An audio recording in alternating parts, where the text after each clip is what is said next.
Unaware his wife had just inherited a $10 billion empire, he abandoned her and their triplets by the roadside, then deliberately splashed mud on her. What happens next will shock you. He didn't just abandon her once. He'd been disappearing from her for years in small, quiet ways no one thought mattered.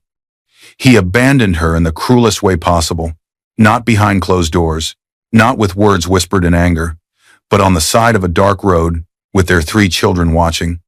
By the time the courtroom went silent, by the time the judge reviewed the footage, granted full custody, and approved the filings that would dismantle his life piece by piece, Daniel Carter still didn't fully understand what he had done, because long before the court, long before the lawyers, long before the public collapse, he made his most wicked decision in a moving car, on a night he thought would end like any other argument. That night, Daniel pulled over suddenly not far from a small 24-hour gas station whose flickering security cameras he never even noticed. He accused his wife Evelyn of being useless. He called her dead weight. He said the children deserved better than her. Then his phone rang. He answered it on speaker. A woman laughed on the other end. Silence swallowed the car. Minutes later, Daniel shoved a suitcase onto the roadside, ordered Evelyn and their 10-year-old triplets out, and climbed back into the driver's seat. But abandonment wasn't enough for him. As Evelyn stood there stunned, holding her children close, as the kids tried to understand why their father wasn't coming back, Daniel sped away. And just before disappearing into the dark, he swerved deliberately into a deep roadside puddle near the gas station entrance. Mud and dirty water exploded upward, soaking Evelyn from head to toe, splashing across the children's clothes, their faces, their silence. That moment was not an accident. It was chosen. What Daniel didn't know, what he never bothered to ask, was that, just hours earlier, Evelyn had quietly signed the final documents confirming her full control of a self-made business empire, now formally transferred to her name through an inheritance structure worth $10 billion. He thought she was dependent. He thought humiliation was power. He thought cruelty was free. While mud dried on her clothes and fear settled in her children's eyes, Evelyn learned something far more dangerous than anger. She learned how exposed he really was. What followed wasn't screaming, wasn't chaos, wasn't revenge the way he imagined. It was evidence, documents. Time-stamped footage from the very place he had left her, court filings, and when the truth finally surfaced, it didn't just shock him, it buried him. Dear viewers, thank you for being here. If you watch without subscribing, it's like letting her silence be mistaken for weakness again. When you subscribe, you stand with every woman who was humiliated and underestimated, every child protected by courage, and every quiet mind that chose strategy over despair. The screen opens on silence so heavy it almost feels dangerous. Evelyn Carter sat completely still at a small wooden desk in the corner of a modest rented home. The walls were thin. The furniture was simple. Nothing in the room suggested wealth. The only light came from a desk lamp with a flickering bulb. Its glow revealed a cracked laptop screen filled with numbers, rows of financial dashboards, international transfers, logistics maps, and silent alerts ticking upward. No shopping sites, no social media, no distractions, just control. Evelyn was 36 years old. To the neighbors, she was a tired wife and a stay-at-home mother. To her children, she was safety. To her husband, she was almost invisible. And to a network of companies spread quietly across borders, she was the final authority. She leaned forward, eyes sharp but calm, fingers moving with practiced ease. Every number made sense to her, every decision was measured. This wasn't a hobby. It was a system she had built long before anyone called her Mrs. Carter. A small notification blinked at the corner of the screen. Transfer documents received, pending court validation. Evelyn reviewed one last line, then entered a secure confirmation code. When the final alert settled and the status changed to submitted, she exhaled slowly, as if releasing a breath she had been holding for years. She closed the browser tab and minimized the dashboard, leaving only the cracked desktop behind. Beneath the desk was a locked drawer. Evelyn reached down and opened it with a small key she wore on a thin chain under her shirt. Inside were 3 things: a second phone unmarked, always silent unless it mattered; a stack of legal documents under a different last name, Evelyn Hale; and a simple gold ring, worn thin, engraved on the inside with 4 words, built, not inherited. The irony wasn't lost on her. The lawyers would call what she was about to receive an inheritance, but she knew every dollar had been built in years no one else had stayed up for. She touched the ring with her thumb, just once. Long before Evelyn became a wife, she had already built an empire. She had learned early that power survived longer when it stayed quiet and when it was shielded behind trusts, holding companies, and signatures no one else in the house bothered to ask about. The story of that power did not begin in comfort. Years ago, Evelyn had been a young woman sleeping in her car between warehouse shifts. She taught herself logistics by watching freight schedules. She learned coding through free online forums late at night, sitting in parking lots, using borrowed internet. She studied finance by reading discarded textbooks and asking questions no one wanted to answer. When her first company finally took shape, it wasn't glamorous. It solved one small supply chain problem others ignored, then another, then 10 more. She sold it quietly, took no interviews, and vanished before anyone could attach a face to the success. Her second venture was larger, smarter, hidden behind holding companies and silent partners. It scaled internationally, piece by piece, never drawing attention. Evelyn made sure of that. She watched powerful men boast, marry, and then lose everything: love, family, trust, because money changed how people looked at them. She promised herself she would never let that happen. When she met Daniel Carter, she never told him the full truth. Daniel was 39 then, ambitious, charming, and quietly insecure in ways he didn't yet understand. He worked in middle management and spoke often about potential and big breaks. Evelyn liked that he laughed easily. She liked that he didn't ask too many questions about her past, only enough to feel satisfied. Before they married, she insisted on a small, boring prenuptial agreement. She framed it as protection from old business complications under my maiden name Hale. Daniel signed quickly, grateful she wasn't asking for anything from him. He never asked what, exactly, she was protecting. She chose love over exposure, silence over pride. And when they married, she locked Evelyn Hale away in paperwork and encrypted accounts. Now, years later, their triplets, Lucas, Noah, and Emma, were asleep in the next room. All three were 10 years old, born minutes apart. They were old enough to sense tension, old enough to notice silence, but still young enough to believe their mother could fix anything. Evelyn stood quietly and walked to their doorway. She watched them sleep, her expression softening. This was the part of her life she never regretted. Not once. Behind her, a door creaked. Daniel leaned against the hallway wall, phone in hand. His tie was loose. His face carried the familiar mix of irritation and distraction. "Why are you always awake?" he said, not unkindly, but not caring either. "You're always tired, Evelyn, and you don't even work." The words landed harder than he realized, only because they landed on the very night she had just confirmed paperwork that would quietly move a $10 billion structure fully into her control. Evelyn turned slowly to face him. She studied his posture, the way his eyes never lingered on her long enough to truly see her. She thought of the contract she had signed that week, the systems she kept running, the lives her decisions quietly supported. She said nothing. Daniel scoffed lightly, already distracted by a message on his phone, and walked away toward their bedroom. Evelyn returned to the desk. She closed the cracked laptop carefully. The screen went dark, reflecting her face calm, unreadable, steady. She slid the drawer shut and locked it. Somewhere on the second phone, out of sight, a new message appeared from a contact labeled, "Hale Trust, Legal." She didn't open it yet. In the silence that followed, one truth hung in the air, unseen and unspoken. Daniel believed his wife was weak, and very soon, that belief would cost him everything. The morning did not begin gently. It began with noise, movement, and pressure, life pressing forward whether anyone was ready or not. Evelyn was already awake when the alarm rang. She moved through the kitchen with practiced urgency, packing lunches with one hand while flipping through homework pages with the other. 3 lunchboxes sat in a neat row on the counter, each labeled in careful handwriting, Lucas, Noah, Emma. The triplets, 10 years old, each different in ways that had nothing to do with minutes shuffled into the kitchen. Lucas, the oldest by birth order, was serious and observant. Noah was restless, always tapping his foot. Emma noticed everything but said little.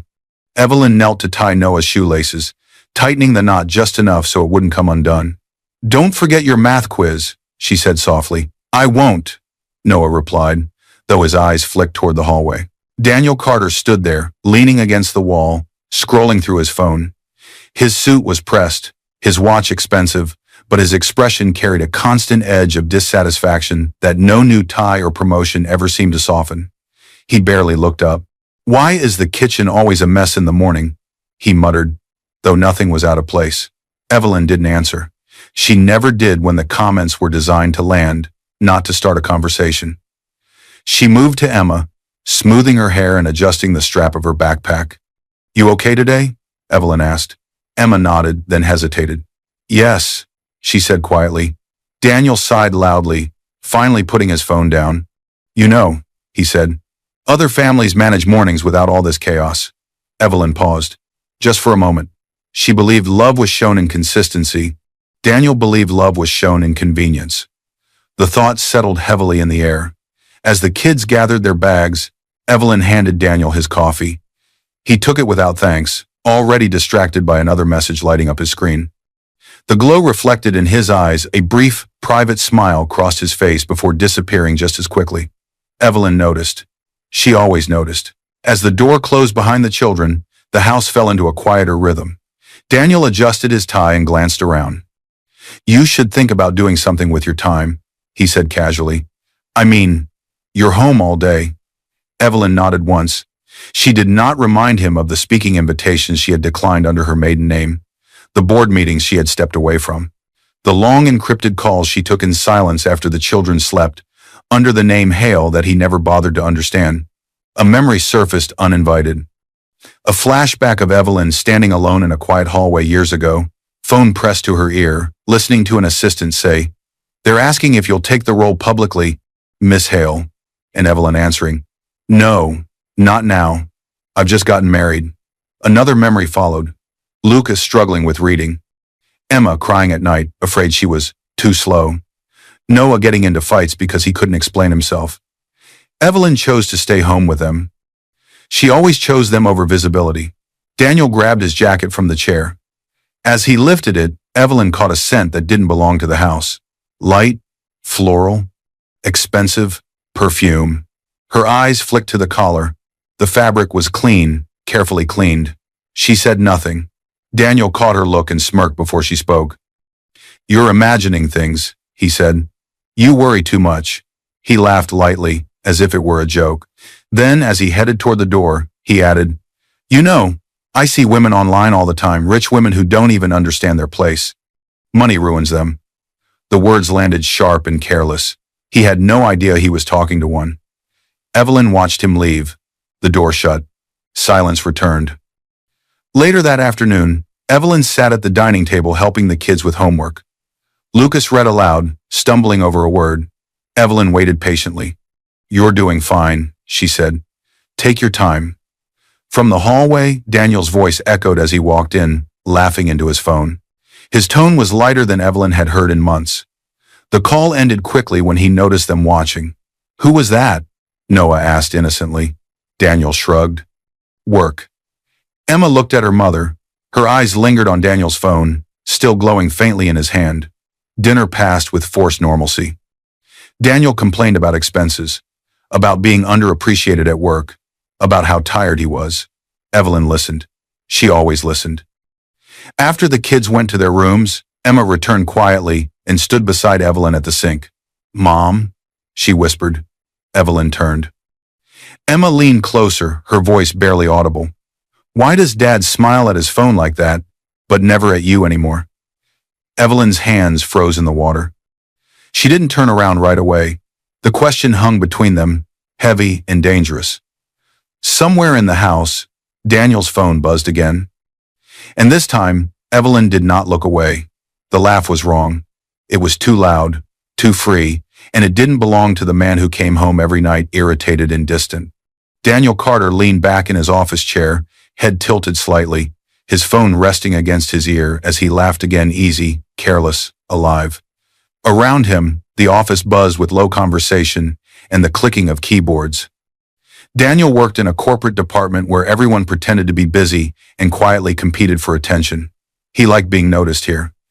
It made him feel important in ways home no longer did. A woman stood beside his desk. She was well-dressed, confident, and familiar with his space in a way that didn't feel strictly professional. She reached out and touched his arm lightly as she said something that made him smile again.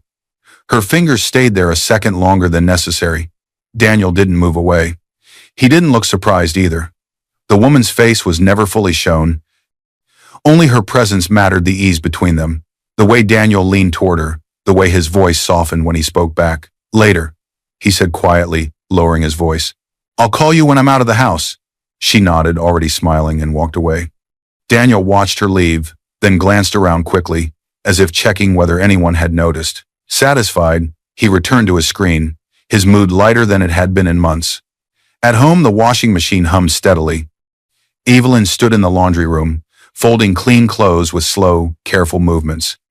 Each item was folded neatly, placed into separate piles, one for each child, one for Daniel, one for herself. Daniel's phone lay on the counter beside her. He had left it there in his rush that morning, trusting she would charge it like she always did. Evelyn did not pick it up. She had learned long before marriage that truth always revealed itself when you stopped chasing it and let it run out of places to hide. The phone vibrated. Once. Then again. The screen lit up. Evelyn glanced down without touching it. A message preview appeared across the screen. I can't keep pretending you're unhappy. Her breath caught just slightly. She read the sentence again, letting it settle. There was no full name, no photo, just an initial where a contact name should be. Evelyn looked away. She folded the last shirt and placed it carefully on the pile. Her hands were steady, her face showed nothing. In her mind, patterns began to form. Daniel's irritation at home, the sudden complaints about money, the unfamiliar perfume, the smiles he no longer shared with her but saved for someone else. She had seen this before, not in her own life, but in the lives of powerful men she had once worked alongside as Evelyn Hale. Men who believed they deserved admiration simply for existing. Men who grew restless when their reflections stopped praising them. Evelyn wiped her hands on a towel and pushed the phone slightly farther away. She did not open the message. Not yet. That night, Daniel came home late. He dropped his keys louder than necessary, as if announcing his presence.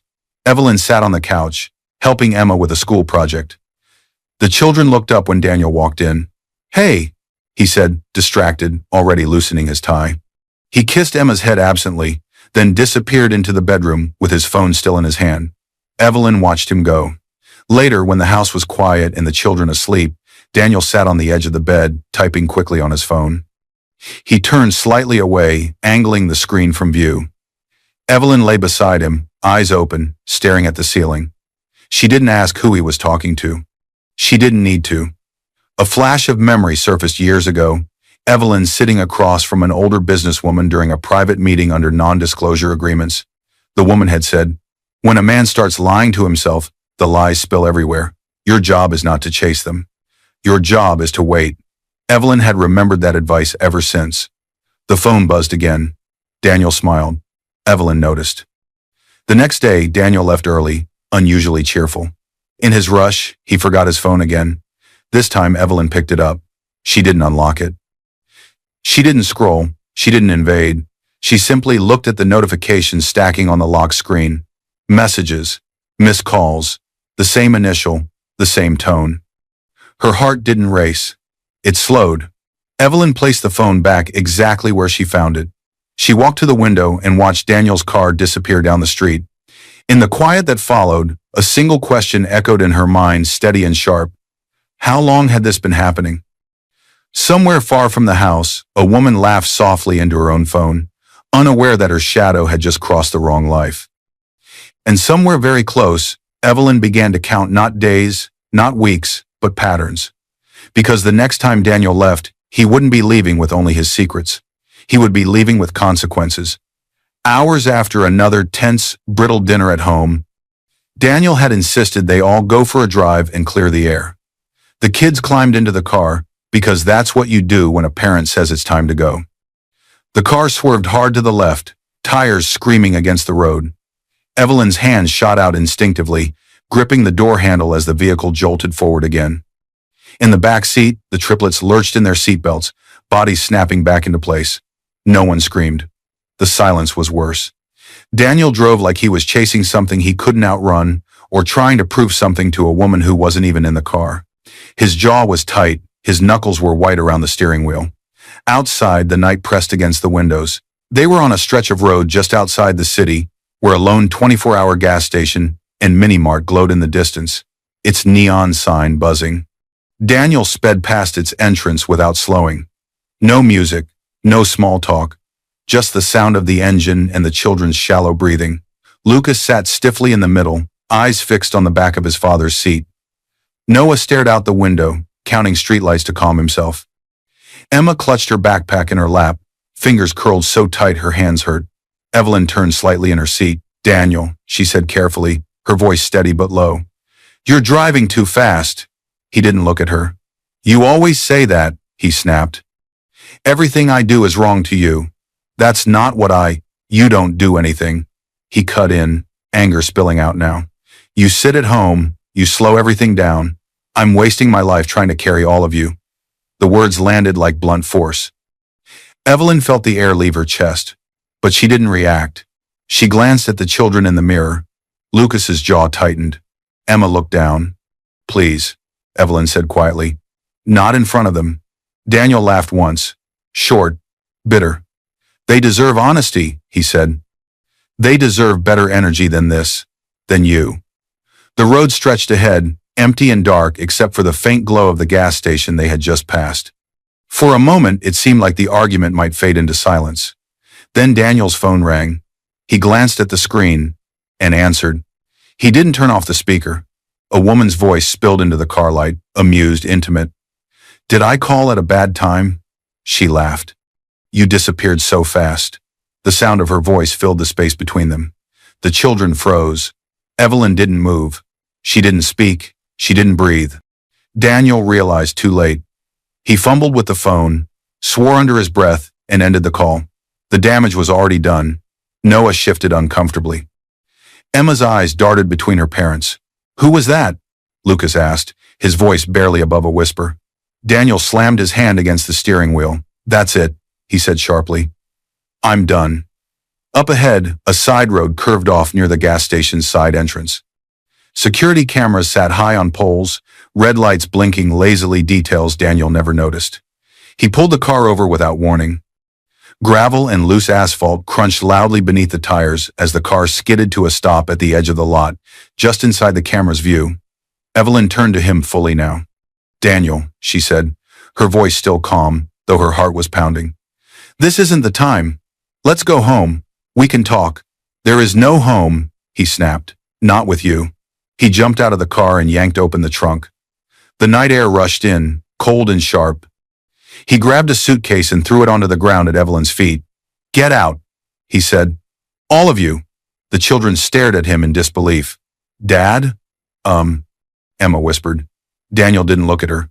Evelyn stepped out of the car slowly, placing herself between him and the children. "Daniel, stop," she said. "They're scared." "This isn't who you are," he scoffed. "You don't know who I am anymore," he said, "and I don't want this life." She tried one last time. "We can fix this," she said quietly. "For them." Daniel slammed the trunk shut. "I'm choosing myself," he said, like a line he had rehearsed. Evelyn turned back to the children. "Stay close to me," she said softly. Daniel got back into the car without another word. The engine roared to life. For a brief second, it seemed like he might hesitate, like he might look back at their faces framed in the harsh parking lot light. He didn't. As the car sped away, Daniel swerved deliberately toward a deep puddle at the edge of the road where the gas station's runoff collected. Water and mud exploded upward, drenching Evelyn and the children in a cold, filthy wave. The force knocked Emma backward. Noah gasped. Lucas clenched his fists, too stunned to move. On the gas station building, a security camera caught everything. The stop, the suitcase, the children, the splash. Another camera above the pumps captured the angle of his license plate as he drove off. The car disappeared into the night. Silence rushed in behind it. Mud dripped from Evelyn's hair, her coat, her hands. She stood there, soaked and shaking, her arms instinctively wrapping around the children. Cruelty didn't need anger. Sometimes it just needed permission. The road was almost empty. Distant headlights passed far away on the main highway. The gas station windows glowed, but no one stepped outside yet. Emma's lip trembled. "Mom," Lucas said slowly, his voice breaking as he looked up at her. Are we homeless now?" Evelyn looked down at her children, their faces streaked with mud and fear under the buzzing security lights. She opened her mouth to answer. And somewhere deep in her bag, the second phone began to vibrate softly once, then again. She didn't reach for it yet. First, she tightened her grip on her children, because the night wasn't finished with her. Not yet. The bathroom door of the gas station slammed shut behind them. Evelyn locked it with shaking hands, then leaned her back against the cold metal door, as if it were the only thing holding the world together. The fluorescent lights above flickered harshly, humming like they might go out at any moment. After Daniel's car had vanished, she had made 3 choices in quick succession. Hold the children, grab the suitcase, walk toward the only light she could see. The gas station wasn't far. 10 minutes on foot felt like an hour, but the path was lit enough to keep the kids moving. A tired attendant at the counter had stared for a moment at their mud-streaked clothes, then silently handed over the bathroom key without a question when Evelyn asked. Now the triplets stood in front of her mud-streaked, silent, terrified. Lucas's jacket was soaked through. Noah's hands trembled as he tried to wipe dirt from his jeans. Emma's hair was tangled with dried mud, tears cutting clean lines down her cheeks. "Don't move," Evelyn said quickly, her voice firm but gentle. "I've got you." She turned on the sink and pulled paper towels from the dispenser, soaking them under warm water. Her movements were controlled, almost precise, too precise for someone who had just been left on the roadside. Years of crisis management in warehouses and boardrooms had taught her how to function when other people froze. She knelt in front of Emma first, wiping her face slowly. "It's cold," Emma whispered. "I know," Evelyn replied softly. "It won't be for long." She cleaned Noah next, then Lucas, working quietly, methodically. She didn't rush, she didn't panic, she didn't cry. Inside, something was hardening. A woman who had once negotiated with shipping companies in 3 time zones at once knew this feeling well. The moment when shock ended and decisions began. When the children were as clean as she could make them, she reached into her bag for spare clothes. She always kept a small emergency set for each child leftover habit from long drives and unpredictable days. Her hand brushed against something smooth and solid at the bottom. The second phone. It vibrated. Once. Evelyn froze. The sound was soft, but it cut through the room like a blade. The children looked up at her. "Mom?" Noah asked. Evelyn swallowed. "Give me a second," she said calmly. "Just stand right here." She stepped a few feet away, turning her back slightly so the children couldn't read her face. She stared at the phone in her hand, the screen glowing with an unknown number linked to a secure contact. She hesitated, then she answered. "Yes," she said quietly. The voice on the other end was calm, professional, and precise. "Miss Evelyn Hale," the man said, "we've been trying to reach you. I'm calling regarding the final court confirmation you authorized last night. The probate court has validated the transfer you submitted on your system last night," the man continued. "I'm Thomas Reed, executor of the Hale Trust. Your last remaining silent partner's estate has been settled. All entities held in his name are now officially under your control." He paused, then added, "Estimated consolidated valuation stands just above 10 billion. Evelyn's face did not change. No gasp, no tears, no smile. "The authority is yours as of this afternoon," Thomas said. "Operational control remains uninterrupted. We'll need to review security and public exposure risks." Silence stretched between them.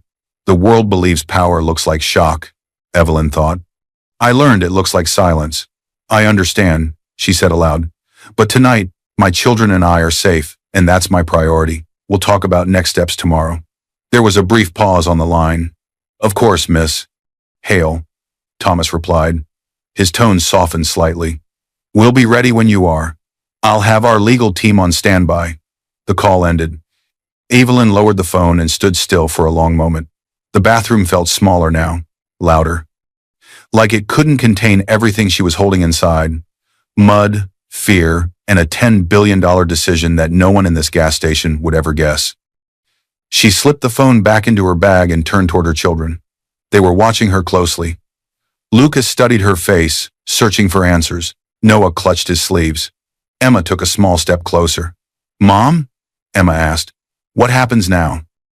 Evelyn walked toward them and knelt so she was at eye level with all three. She placed a hand on each of their shoulders. "We're going to be okay," she said. Her voice was steady, certain. Not because of the number Thomas had just confirmed, but because she had already decided they would be. Lucas blinked. "Really?" "Yes," Evelyn replied without hesitation. "Really." The children believed her. They always had. As they left the bathroom together, Evelyn handed the key back to the attendant and thanked him.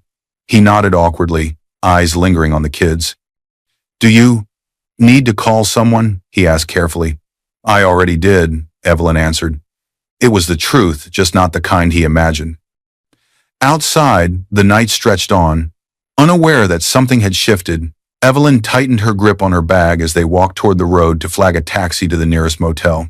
Because the next time her second phone rang, it wouldn't be about survival. It would be about preparation. The motel door slammed shut with a hollow sound that echoed too loudly in the small room. Evelyn stood just inside, her chest rising and falling once, sharply, as if her body was only now realizing how close it had come to breaking. The air smelled faintly of disinfectant and old carpet. A flickering lamp buzzed overhead. 3 narrow beds lined the wall. The triplets were already asleep.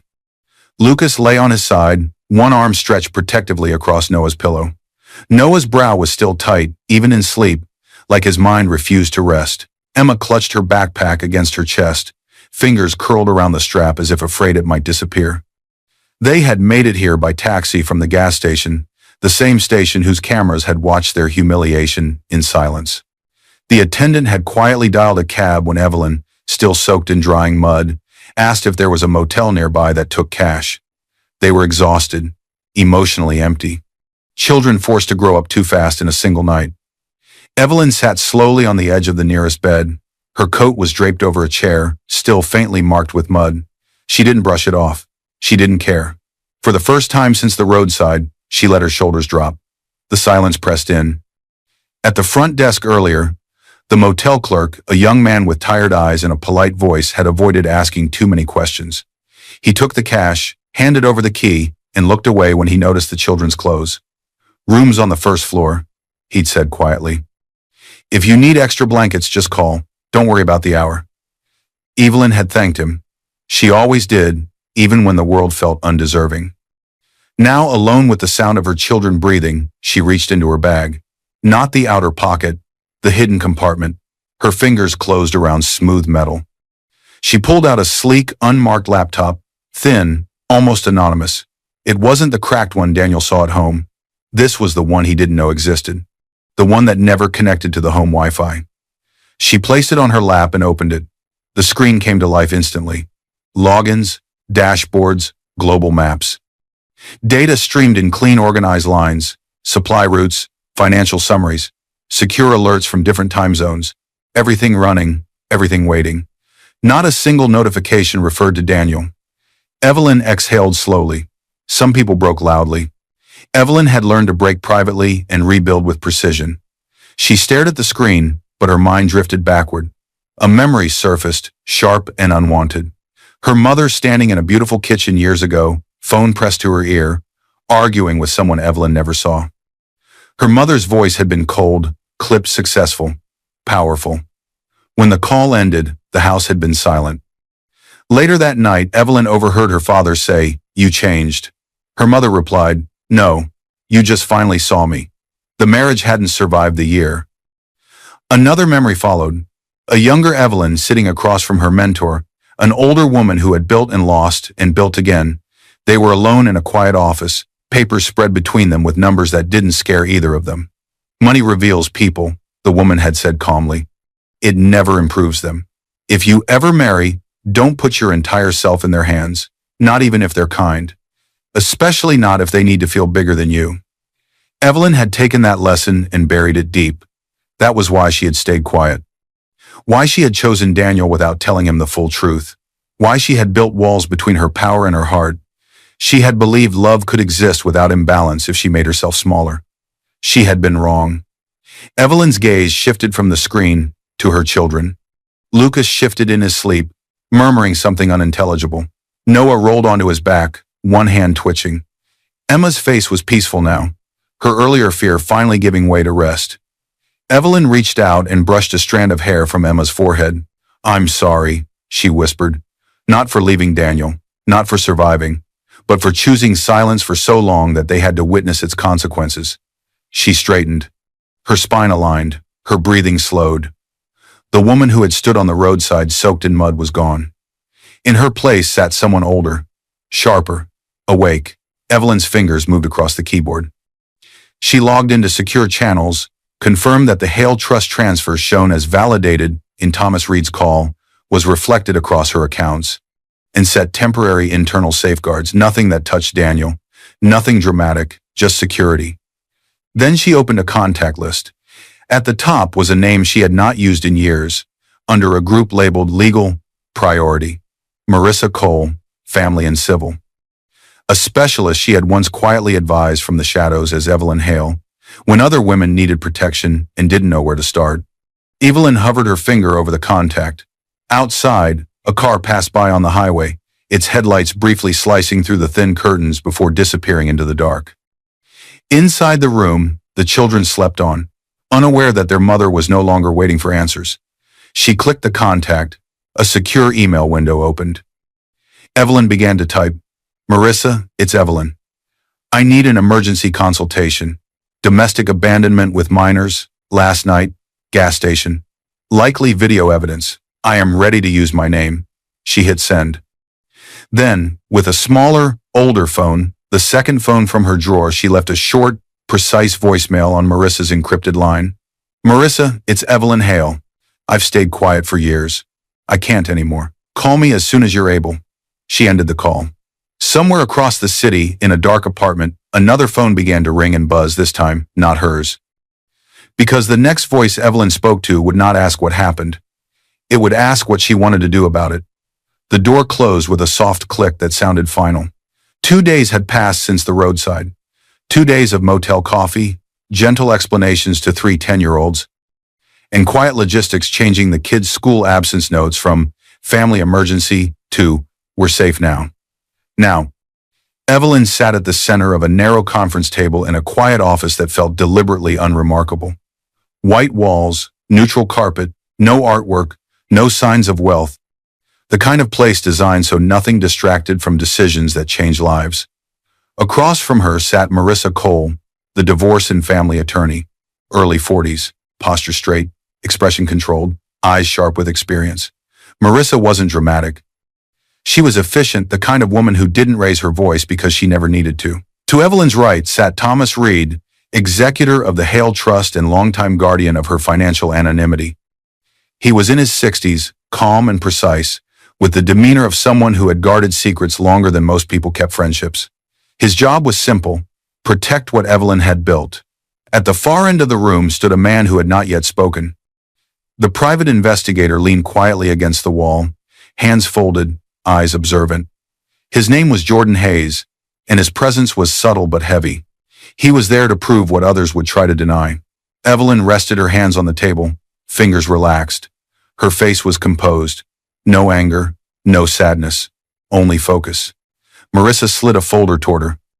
"Abandonment with minors," Marissa said calmly. "Documented location, time-stamped, multiple angles from the gas station's cameras. We'll file for emergency custody today.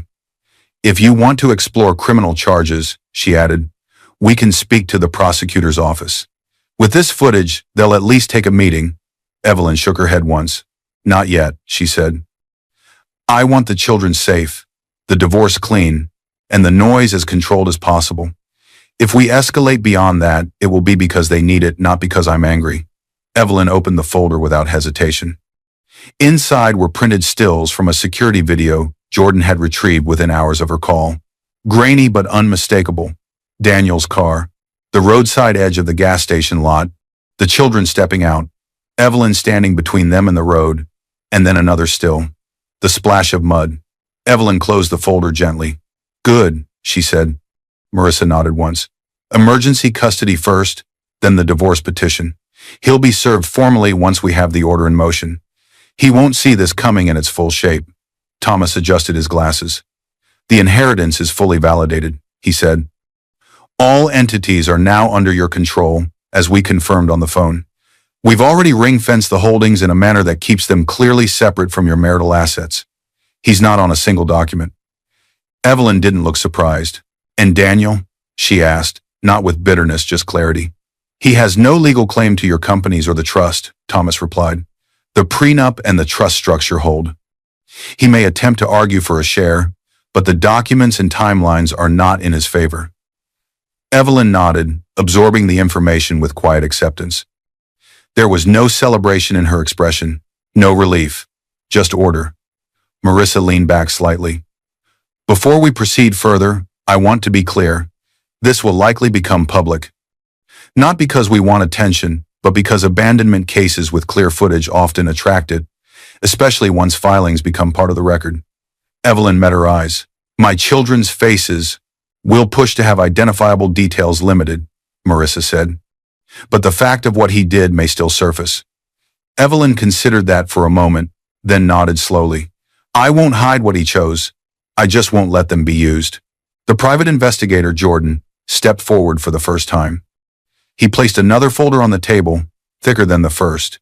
Security footage from the gas station is secured, he said quietly. Original files, notarized copies, and chain of custody documentation. We have at least 3 angles, including the license plate. There's also internal audio from the clerk calling a taxi for you afterward. He opened the folder. Inside were phone records, metadata charts, timestamps, location pings. His phone, Jordan continued, was at the same locations as the other device, the one registered to Chloe, from late evenings through early mornings at least twice a week for the last 4 months. Evelyn's jaw tightened almost imperceptibly. And finances, Jordan added, flipping another page. He's been diverting small but consistent amounts from the joint account to a separate account, then using that card for hotel stays, restaurants, and transfers that line up with his meetings with her. Nothing enormous individually, but the pattern is clear. Marissa nodded. That helps establish intent and misconduct. Evelyn closed her eyes for just a moment. She remembered Daniel complaining about money, about being underappreciated, about sacrifice. The lie had never been poverty. It had been entitlement. She opened her eyes again. Proceed, she said softly. The word landed with more weight than any anger. Marissa began organizing the documents, already planning next steps, slotting each piece of evidence into the right motion, the right affidavit. Thomas checked his watch, then looked back at Evelyn. There will be reactions, he said carefully. From him, from his employer, from people who only know one side of the story. I know, Evelyn replied. I'm not afraid of reactions. I'm afraid of staying where we were. She stood, smoothing the front of her coat. Jordan hesitated, then reached into his bag once more. There's one more thing, he said. He placed several photographs on the table. Daniel, laughing, sitting close to a woman at a cafe. Her face turned just enough to be recognizable now, her hand resting on his arm. Another image, Daniel and the same woman entering a small hotel lobby. The timestamps lined up with the phone data. The intimacy was unmistakable. Evelyn looked at the photos.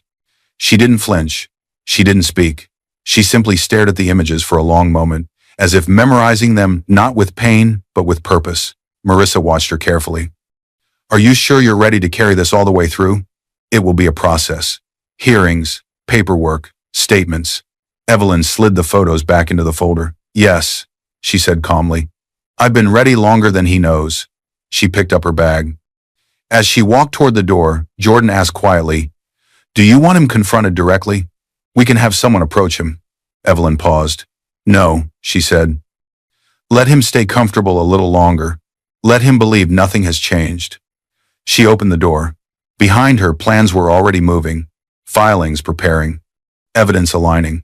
Ahead of her, Daniel was still smiling at his phone, still unaware that every step he took was now being recorded, not by her anger, but by the system she'd put in place long before he ever called her dead weight. And very soon, comfort would become the most dangerous thing he had left. Because the next time Daniel laughed, it would be the last time. He didn't know why. The first notification hit Daniel Carter's phone like a spark. He ignored it. 2 weeks had passed since the night on the roadside. Evelyn hadn't called. His lawyer hadn't yet reached him with anything he chose to take seriously. In his mind, it was a big fight, nothing more. She'd cool off. She always did. Daniel sat at his desk with an easy confidence he hadn't felt in years. His chair leaned back slightly. His coffee was still warm. His tie was loose in a way he believed made him look relaxed, important, irreplaceable. Across the desk sat Chloe, the woman who made him feel admired again. Early 30s, polished, sharp-eyed. To Daniel, she was excitement, validation, escape. She laughed at something he said, brushing her fingers lightly against his wrist. Then his phone buzzed again. Daniel glanced down. Another notification. Then another. Then another. The phone wouldn't stop. He frowned and picked it up, his screen filled with messages, missed calls, alerts. Group chats lighting up faster than he could read them. Some from colleagues, some from numbers he didn't immediately recognize. "What is that?" Chloe asked, her smile fading. Daniel opened one message at random. It was a link. He tapped it, his face drained of color. On the screen was a still image pulled from security footage. Grainy, but unmistakable. His car, the edge of the gas station lot, the roadside. His children stepping out. Below it, bold text was already spreading on social media and in local news snippets. Father abandons children on roadside after argument. Gas station footage leaked. Daniel's breath caught. "That's not," he started. The phone vibrated again. Another headline appeared in a different app. Camera shows man driving away. Leaving family behind. Chloe leaned closer, her eyes scanning the screen. Her body stiffened. "This is real?" she asked sharply. Daniel scrolled frantically. Comments were already pouring in. Thousands. Anger, shock, disbelief. Parents tagging each other. Advocacy pages sharing the clip as a warning. Someone had slowed the footage, zoomed in, replayed it with captions. Then came the second clip. The mud, water and dirt exploding across the frame. 3 small figures recoiling. A woman standing between them and the road. Chloe pulled her hand away from Daniel's arm, as if burned. "You said she was dramatic," Chloe said quietly. Her voice was no longer playful. "You said she made things up, that you were trapped." Daniel swallowed hard. "I didn't know there were cameras," he said. "This is being taken out of context. She's obviously..." He stopped. Even he heard how weak that sounded. Chloe stared at him. "You drove away," she said, "with your kids standing there." Daniel looked around. People were staring. Coworkers had stopped typing. Phones were out. Whispers spread through the open office like smoke. "Is that him? Oh my God. That's Daniel, right? The one from marketing?" Daniel stood up too fast, knocking his chair back. "It's a setup," he said, louder than necessary. "My wife is unstable. She's trying to ruin me because she doesn't want me happy." No one answered. Another notification popped up, this time from a legal news alert one of his colleagues had forwarded. Divorce and emergency custody filed in family court. Documents cite abandonment, with minors. Chloe's face hardened. "You said she was dependent on you," she said. "You said she couldn't manage without you. This doesn't look like a woman who can't manage." Daniel opened his mouth. Nothing came out. A third alert followed. A parent advocacy account had posted a blurred version of the gas station footage with a caption. "If you recognize this man, he works somewhere. His employer should see this." Daniel's hands began to shake. "How is this public?" he muttered. "This isn't supposed to be public. This is evidence or something. They can't just..." Across the room, his manager stood up and walked quickly toward him. "Daniel," the man said, keeping his voice low but firm. "My office. Now." Chloe stepped back. "I can't be part of this," she said, already gathering her bag. "You told me you were trapped, that she didn't understand you. This isn't trapped. This is you." "Chloe, wait," Daniel said, panic rising. "You don't understand. This is just a bad angle. It's..." She looked at him one last time. "No," she said. "I understand perfectly." She walked away. Daniel followed his manager down the hallway, every step heavier than the last. Phones followed him, eyes followed him. His name was already being typed into search bars, not as a professional contact, but as a warning.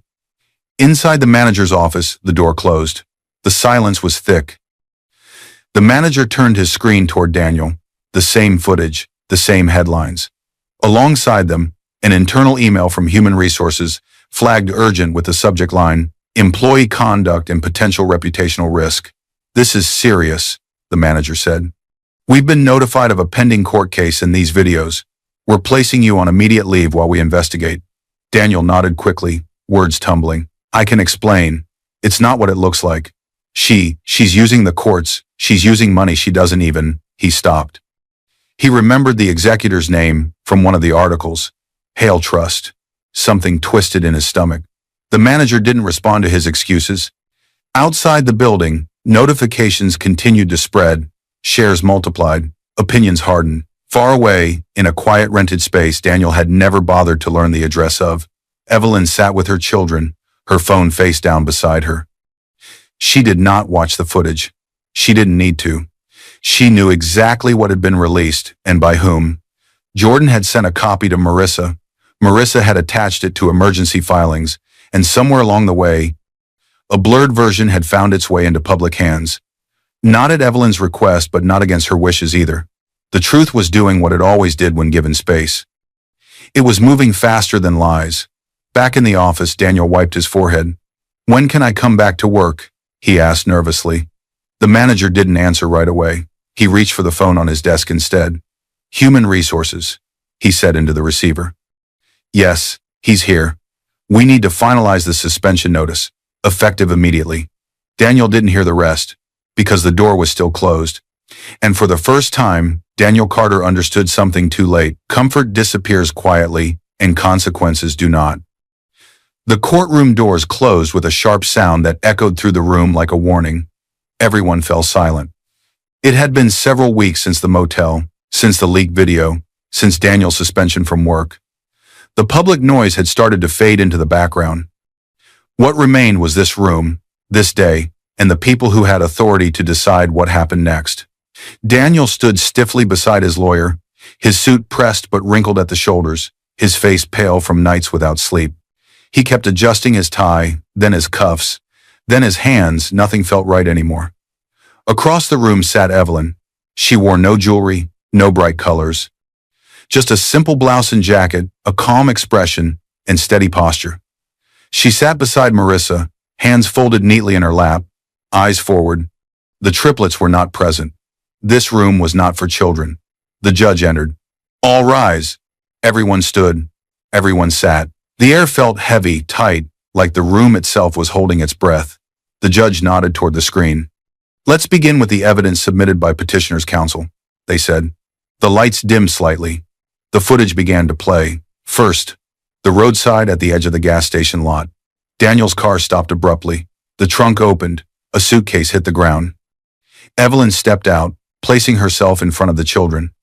The triplets stood close together, confused, frozen. The courtroom remained silent.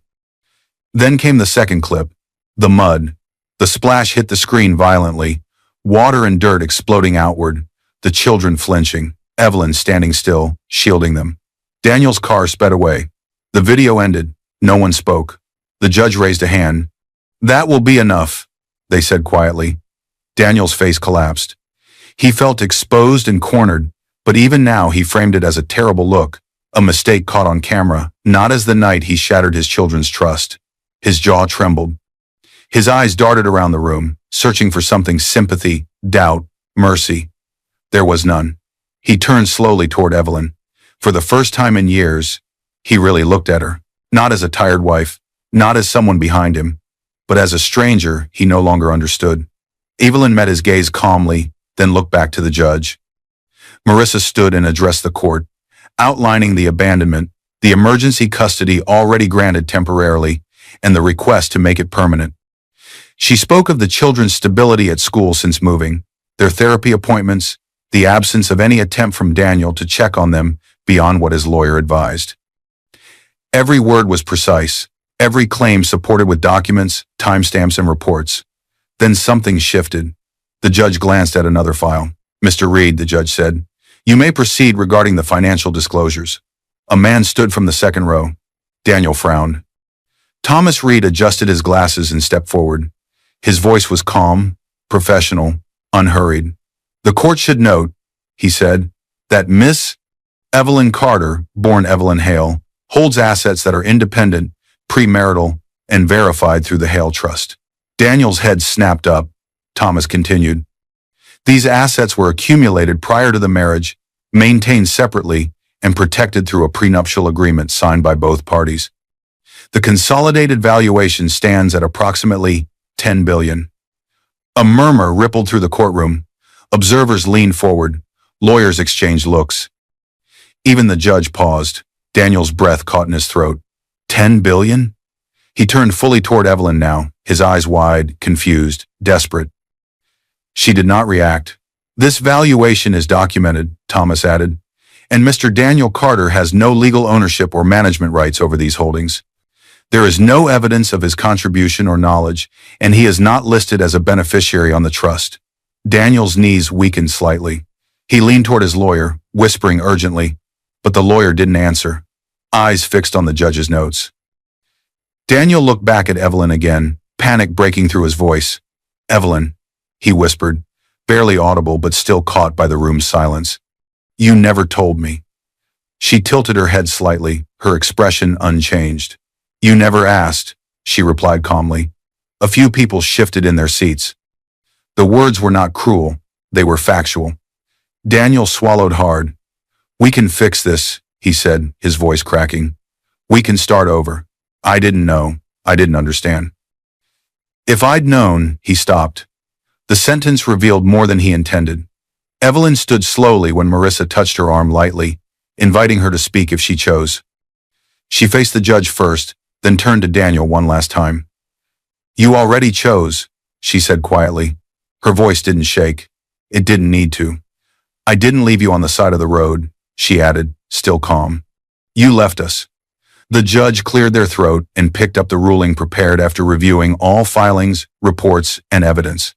Daniel's heart pounded so loudly he could hear it. The judge began to read.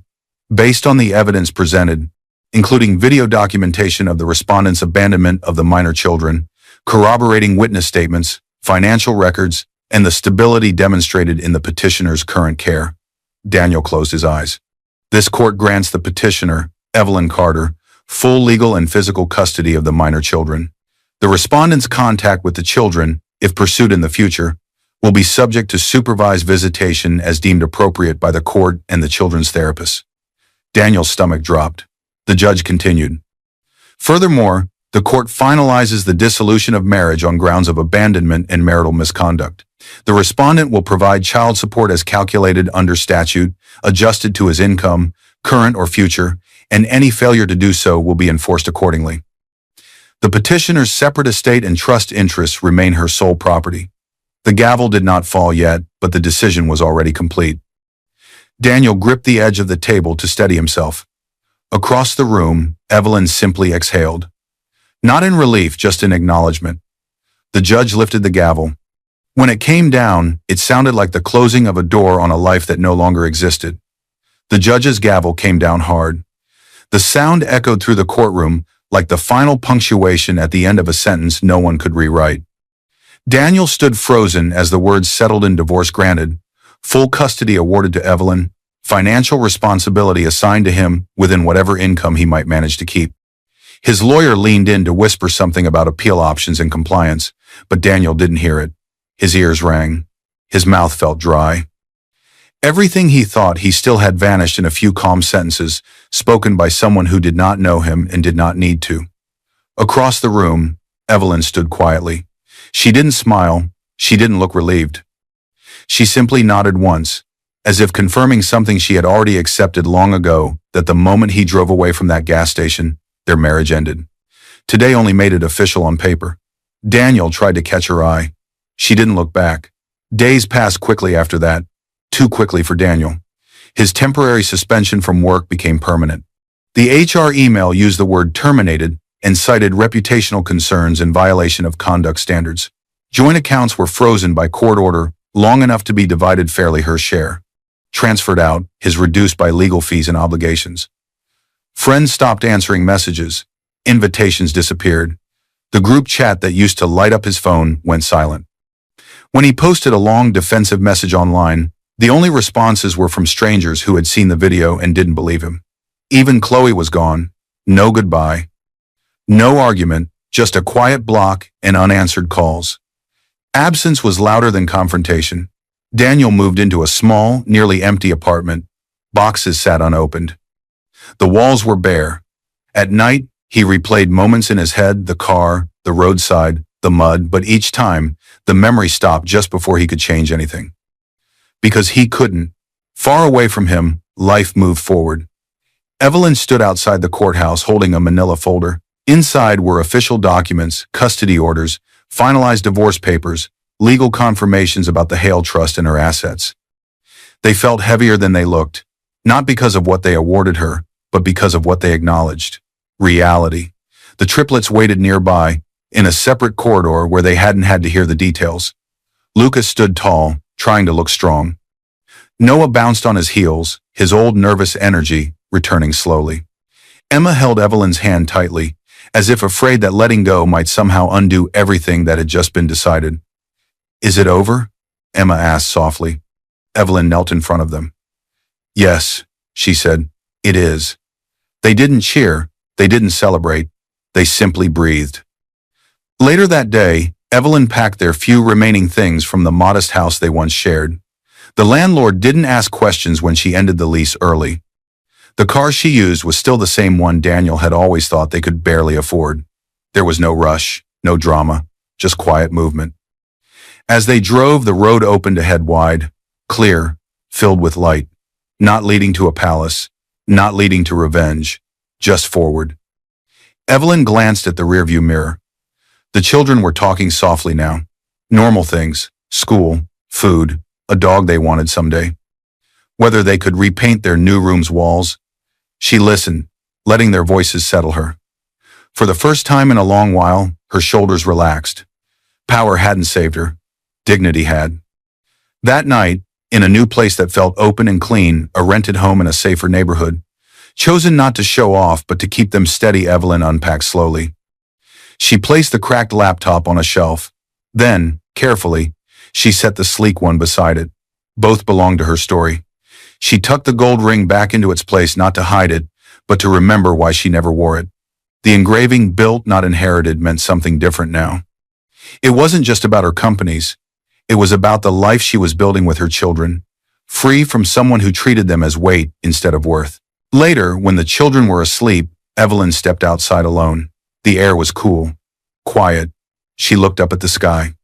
Not because she was searching for answers, but because she no longer needed them from anyone else. She knew who she was, with or without a last name. Somewhere far behind her, Daniel sat alone in a dark room, scrolling through a phone that no longer buzzed. Every attempt to reach out, whether to old friends or strangers online, fell into silence or skepticism. And somewhere ahead, a life waited that didn't require explanation, apologies, or shrinking herself to keep someone else comfortable. Evelyn turned back inside. The mud had dried, the truth hadn't. And for the first time, she walked forward knowing she would never have to look back again, not for permission, not for validation, and not for him. I hope you enjoyed watching this story as much as I enjoyed creating it. Like, share, and comment on the lessons you've learned. Let me know where you're watching from in the comments below.